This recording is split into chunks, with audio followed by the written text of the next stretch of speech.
Pemirsa, Menko Polhukam Mahfud MD memastikan masalah LGBT dipidana masuk dalam rancangan Undang-Undang Kitab Undang-Undang Hukum Pidana RUU KUHP. Meski dalam RUU KUHP tidak ada kata LGBT, RUU yang sedang digodok di DPR tersebut mengatur ancaman pidana terhadap kegiatan asusila dan hubungan seks sesama jenis. Hal tersebut disampaikan Mahfud MD di akun Twitternya baru-baru ini. Sebelumnya Mahfud menyebutkan pelaku LGBT belum dapat diberikan sanksi bila belum ada dasar hukum yang ditetapkan pemerintah. Mahfud menegaskan berdasarkan asas legalitas, orang hanya bisa diberi sanksi hukum jika sudah ada hukumnya. Jika belum ada hukumnya, maka sanksi berbentuk otonom atau sanksi moral dan juga sosial yang diberikan.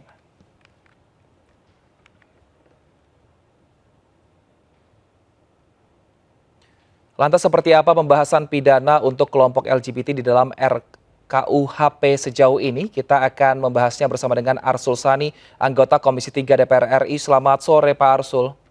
Selamat sore, Assalamualaikum Mas Wilson. Waalaikumsalam Pak Arsul. Seperti apa pembahasan mengenai memidanakan LGBT di dalam RKUHP ini Pak? Sudah dibahas sejauh apa? Mas Wilson, jadi RKUHP ini kan kalau sekarang ini posisinya merupakan rancangan undang-undang carry over atau luncuran dari DPR periode yang lalu.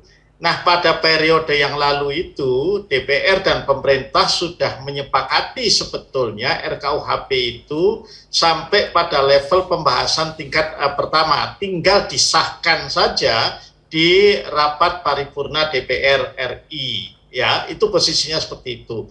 Nah, di antara sekian ratus pasal yang membahas tentang perbuatan pidana yang dapat dihukum, antara lain diatur sejumlah delik dalam satu bab yang disebut dengan delik kesusilaan. Nah, di dalam delik kesusilaan itu salah satu pasalnya, seingat saya pasal 440 antara lain mengatur tentang perbuatan cabul yang dilakukan tidak hanya atau melibatkan orang dengan jenis kelamin yang berbeda, tetapi juga ketika itu dilakukan atau melibatkan orang yang dalam jenis kelamin yang sama. Inilah yang kemudian dikenal sebagai pasal LGBT.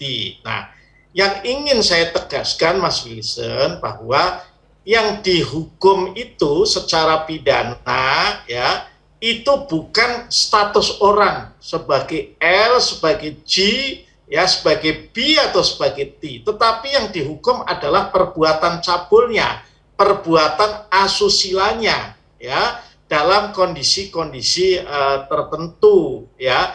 Jadi ini harus diklirkan, bukan karena orang itu dia kebetulan LGBT, katakanlah ya, kalau saya boleh pinjam contoh seorang waria, tapi dia tidak melakukan perbuatan asusila atau perbuatan cabul apapun, ya tidak dihukum, ya. Yang dihukum adalah perbuatan asusila atau perbuatan cabul yang itu kalaupun dilakukan oleh orang-orang yang berbeda jenis kelamin, misalnya laki-laki dengan perempuan, itu juga akan dihukum.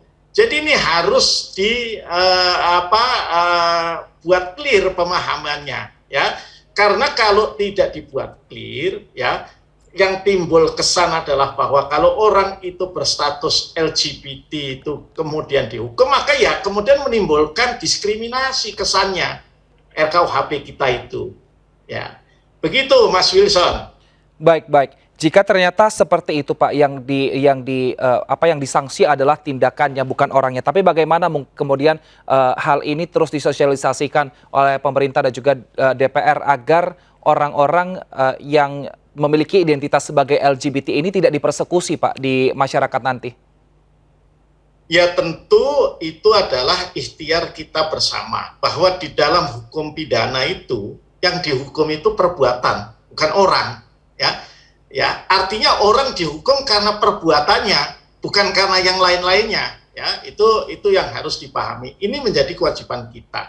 Nah, di dalam rangka mensosialisasikan ya tentang perbuatan cabul LGBT ini tentu memang kita harus bersama-sama. Pemerintah dan DPR tidak hanya yang terkait dengan delik kesusilaan berupa perbuatan cabul LGBT ya, itu juga telah melakukan sosialisasi. Pemerintah misalnya dalam rangka juga merespon concerns ya, kekhawatiran sejumlah elemen masyarakat ya, termasuk masyarakat sipil ya, itu juga melakukan 12 kegiatan diskusi publik, seminar ya. Dan itu tidak hanya terkait dengan delik kesusilaan yang berupa perbuatan cabul LGBT, tetapi atas 14 isu krusial ya, yang ketika dulu proses akhir pembahasan RKUHP di periode lalu itu banyak mendapatkan sorotan. Nah, kesepakatannya kan waktu itu agar kontroversinya hilang, maka ini harus disosialisasikan, harus dijelaskan. Itu telah kami lakukan. Saya sendiri dari 12 kegiatan, itu kalau tidak salah menjadi 4 kali, ya 4 kegiatan narasumber yang diadakan di berbagai perguruan tinggi di seluruh Indonesia. Baik, ada juga tidak Pak Arsul yang mengatur hukuman di mana kaum yang memiliki identitas LGBT ini menunjukkan dirinya secara terang-terangan? Karena kita tahu beberapa saat yang lalu juga bahwa Dubes Inggris yang ada di Indonesia ini menunjukkan ideologi bahwa ternyata mereka mendukung LGBT dengan hari anti homofobia ini. Nah, jika nantinya kaum dengan identitas LGBT ini menunjukkan dirinya seperti itu, apakah juga ada hukumannya dalam RKUHP yang akan dibahas dan juga akan diresmikan? Tergantung ya, kalau dia menunjukkan ya, mempromosikannya disertai dengan perilaku cabul atau perilaku asusila, ya bisa diproses hukum pidana ya. Tetapi kalau dia menunjukkan misalnya ya hanya sekedar mengaku bahwa saya ini katakanlah seorang gay, seorang lesbian, ya tentu tidak, itu ya, itu. Nah, memang ada aspirasi yang kuat di kalangan masyarakat juga yang kami terima agar ya hukum pidana kita itu tidak hanya sekedar melarang ya perbuatan cabul atau perbuatan susila LGBT. Ya, aspirasi ini menghendaki agar promosi LGBT, terlepas promosinya dilakukan dengan cara-cara yang bukan asusila, bukan cabul, itu juga perlu dipidana ya. Nah, di dalam KUHP harus diakui sementara ini belum. Tetapi ke depan ya tentu kemudian kalau ada aspirasi masyarakat yang meluas dalam rangka melindungi ya generasi kita mendatang ya untuk agar ada undang-undang tersendiri yang mengatur atau menyikapi tentang promosi LGBT, yaitu bukan sesuatu yang tertutup untuk kemudian diatur atau dibuatkan undang-undangnya. Tetapi kalau yang ada di RKUHP sekali lagi ya, itu kemudian kalau ada kegiatan yang dikategorikan sebagai promosi, itu kita lihat ada tidak unsur cabul, unsur ansusilanya ya. Itu kalau ada ya, dan itu kemudian apalagi dikampanyekan, diposting melalui media sosial, ya itu akan terkena ketentuan pidana yang ada di dalam saat ini. Pasalnya adalah di RKUHP itu berangka atau bernomor pasal 440 KUHP atau RKUHP. Baik, artinya tindakan yang disangsi adalah perbuatannya, bukan orangnya. Seperti itu ya Pak Arsul. Terima kasih Pak Arsul Sani, anggota Komisi 3 DPR RI. Sehat selalu Pak.